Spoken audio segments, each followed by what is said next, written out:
starting on the first beat. Concert F, concert E flat.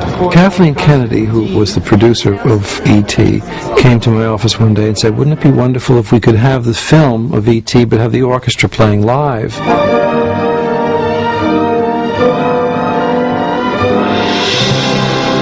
Without thinking about it, I thought it's a fantastic idea. On reflection, I thought, oh my God, very difficult. That's like doing a 2-hour opera without an intermission and without a chance to adjust anything. You know, the film, it's exactly metrically, unyieldingly what it is. So the timing has to be either completely right or it's totally wrong.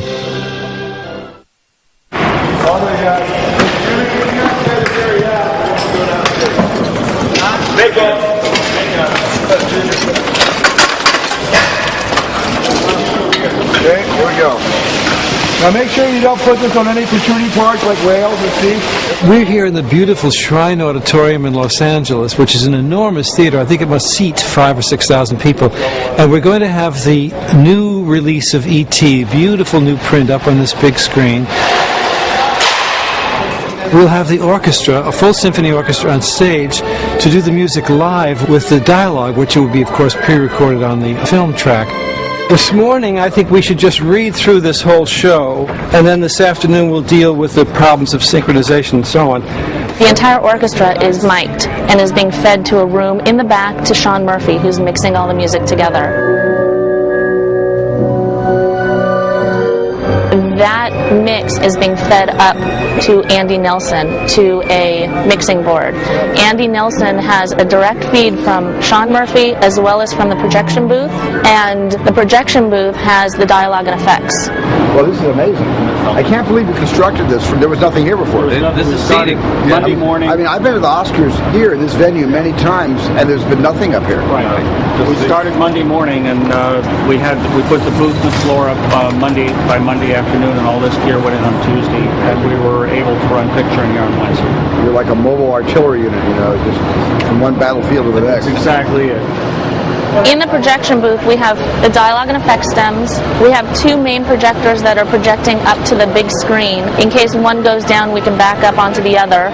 And the 4th projector is the projector that is videotaping John Williams' scribed print with all of his cue marks on it. So I'll see these and they'll begin to move. The only one who's going to see that is John Williams down here on a monitor, and that's what he follows to conduct the orchestra. I run the clock for John and tell him when the cue starts, 30 seconds before, so he doesn't have to look at the screen all the time. Be very careful, people. So don't think, I've got the tempo locked, because you haven't. You have to be prepared to modify it. The difficulty for musically, maybe it's difficult for people watching this to understand, but the film is about 2 hours long, and in each minute of those 2 hours, 120 minutes, there are probably half a dozen or a dozen music cues. Which means to say that when E.T. moves his finger, there's a little bell that goes with it, or when the obvious ones, when he lifts off the ground, the orchestra does a big swell. So we have to go through this whole 2 hours mathematically trying to make the orchestra exactly in sync with the action and the dialogue as it's supposed to be.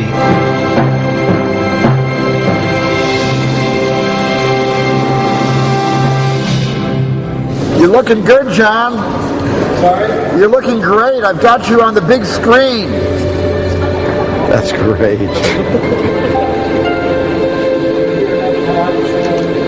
We have a little quasi-overture, which is a piece of music based on the E.T. themes, which we will play before the film. And Stephen has prepared some shots, some very beautiful shots of some of the members of the orchestra playing flute, French horn, and so on. So if we have the music exactly in sync with that film, it will seem as though they're playing the music in the film, with actually playing it on stage. So that's again another feat for us if we can accomplish that.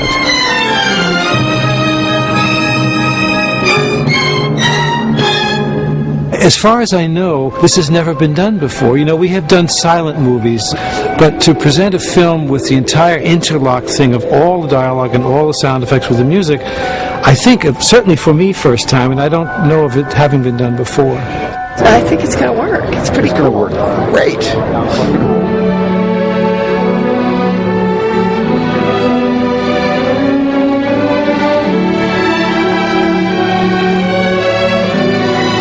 It's a wonderful return to an old friend, really, and musically an old friend, and to have this opportunity to perform it, which will be tomorrow now with a live audience, to get the buzz, the electricity that will come from the audience, I think will be, I'm sure, quite a thrill.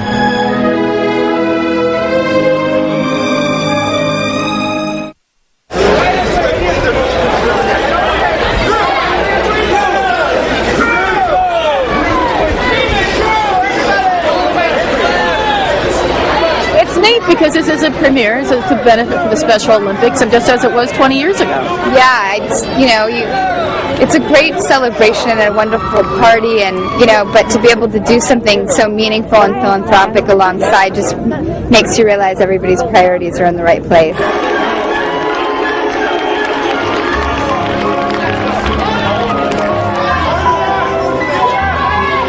The live orchestra is going to be amazing.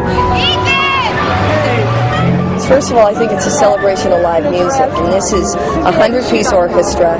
It's a 50-foot screen. It's an optimal presentation of film and music.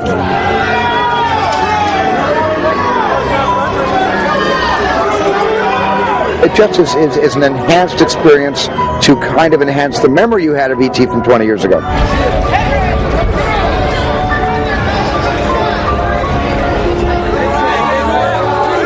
It's nice for the younger generation that hasn't seen it yet to be able to go to the theater and see it. And especially like this is a once-in-a-lifetime opportunity. Ladies and gentlemen, welcome to the 20th anniversary of E.T. the Extraterrestrial.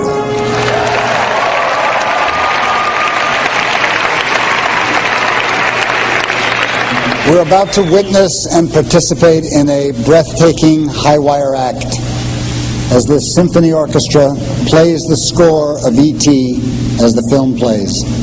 And now, please welcome the Recording Arts Orchestra of Los Angeles and Maestro John Williams.